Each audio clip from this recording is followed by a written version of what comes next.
Welcome to we tutors. आज हम class 8th का ज्योग्राफी का फर्स्ट चैप्टर का सेकंड पार्ट पढ़ेंगे। फर्स्ट पार्ट मैंने ऑलरेडी एक्सप्लेन कर रखा है, उसकी वीडियो है। अगर आपने अभी तक नहीं देखी है तो मैं नीचे डिस्क्रिप्शन बॉक्स में उसका लिंक भेज दूँगी। हमने पहली वाली वीडियो में पढ़ा था रिसोर्सेज की डेफिनेशन, पेटेंट का मतलब क्या होता है, हम रिसोर्सेज किस प्रकार की होती हैं। तो अब आइए हम विस्तार से टाइप्स ऑफ रिसोर्सेज पढ़ते हैं। तो जो टाइप्स ऑफ रिसोर्सेज है वो हमारी है 3 प्रकार की, natural resources, human made resources and human resources. तो लेट्स सी हमारा नेचुरल रिसोर्सेज क्या है। तो नेचुरल रिसोर्सेज होता है वो जो हम नेचर से लेते हैं, ठीक है, और हम उसमें कुछ ज़्यादा मॉडिफिकेशन नहीं करते हैं। मॉडिफिकेशन का मतलब है हम उसे बहुत ज़्यादा चेंज नहीं करते हैं। अब हवा जो है हम जिसमें हम सांस लेते हैं, हवा वो अनलिमिटेड है, हम कितनी भी सांस लें वो कभी ख़त्म नहीं होगी। पानी पानी हम कितना भी पिएं पानी कभी ख़त्म नहीं होगा, ठीक है। ऐसे ही सॉइल्स है, मिनरल्स है, ये सारे नेचुरल रिसोर्सेज हैं, हम इन्हें कितना भी यूज़ करें ये कभी ख़त्म नहीं होंगे। तो these are called free gifts of nature. भगवान ने कोई टिकट तो नहीं लगाई, भगवान ने कोई आपसे पैसा तो नहीं मांगा, या जब नेचर ने ये सब चीज़ें दी हैं हमें तो उसके ऊपर कोई टैक्स नहीं लगाया, हम उन्हें डायरेक्टली यूज़ कर सकते हैं। अच्छा, कुछ केसेस में क्या होता है, उन नेचुरल रिसोर्सेज को हमें थोड़ा सा मॉडिफाई करना पड़ता है with the help of tools and technology, ताकि हम उसका बेस्ट पॉसिबल वे, मतलब ताकि हम उसका बेस्ट यूज़ कर सकें। अब नेचुरल रिसोर्सेज को हम आगे और 2 कैटेगरीज में डिवाइड कर सकते हैं, रिन्यूएबल और नॉन रिन्यूएबल रिसोर्सेज। अब जो रिन्यूएबल रिसोर्सेज हैं ये क्या होती हैं, ये रिप्लेनिश मतलब अपने आप बनती रहती हैं और उनका अनलिमिटेड स्टॉक है और हमारी ह्यूमन एक्टिविटीज़ से वो कभी कम नहीं होंगी। जैसे कि सोलर एनर्जी और विंड एनर्जी, सूरज की रोशनी हमेशा ज़िंदगी भर रहेगी, मतलब वो कभी ख़त्म नहीं होगी। ऐसे ही जो हवा है, विंड एनर्जी है, वो कभी ख़त्म नहीं होगी।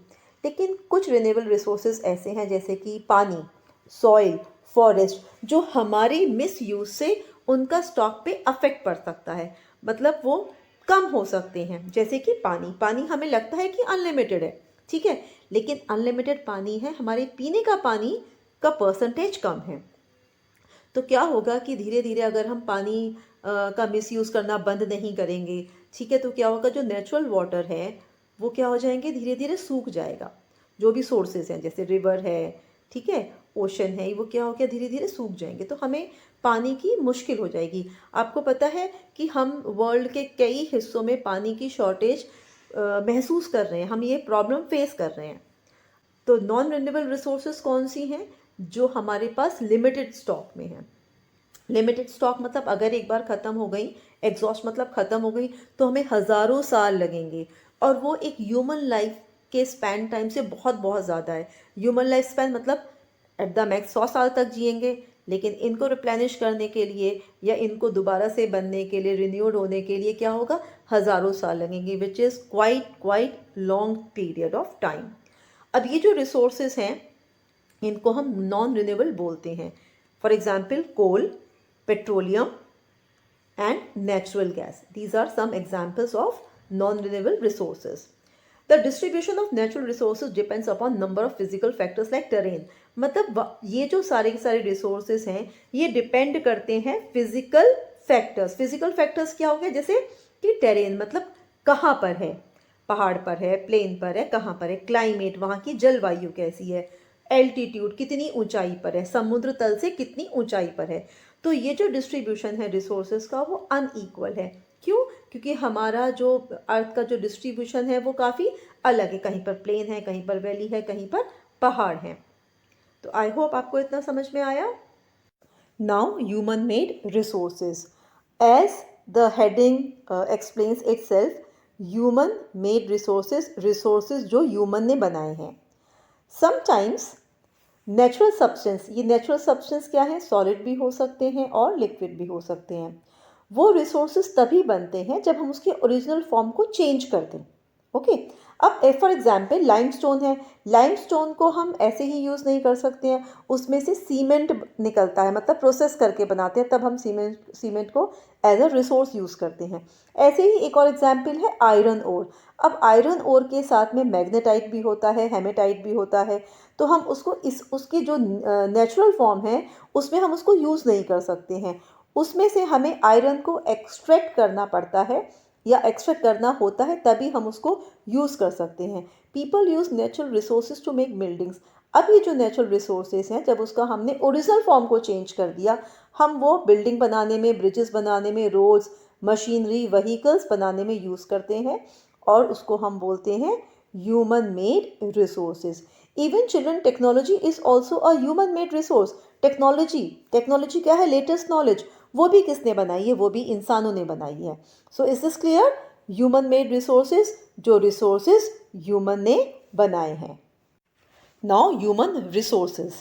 People can make the best use of nature to create more resources when they have the knowledge, skill and the technology to do so. अब हम नेचर का बेस्ट यूज़ कैसे कर सकते हैं? टू क्रिएट मोर रिसोर्सेज, जब हम ज़्यादा से ज़्यादा रिसोर्सेज बनाएंगे। और हम ज़्यादा से ज़्यादा रिसोर्सेज कब बना सकते हैं? जब हम नॉलेज, अपनी स्किल और टेक्नोलॉजी का सही इस्तेमाल करें। अच्छा, ये जो टेक्नोलॉजी है, नॉलेज और स्किल है, ये हमें नेचर ने थोड़ी ना दी है, ये हमने खुद अपने अंदर से डेवलप करी है। That is why human beings are a special resource.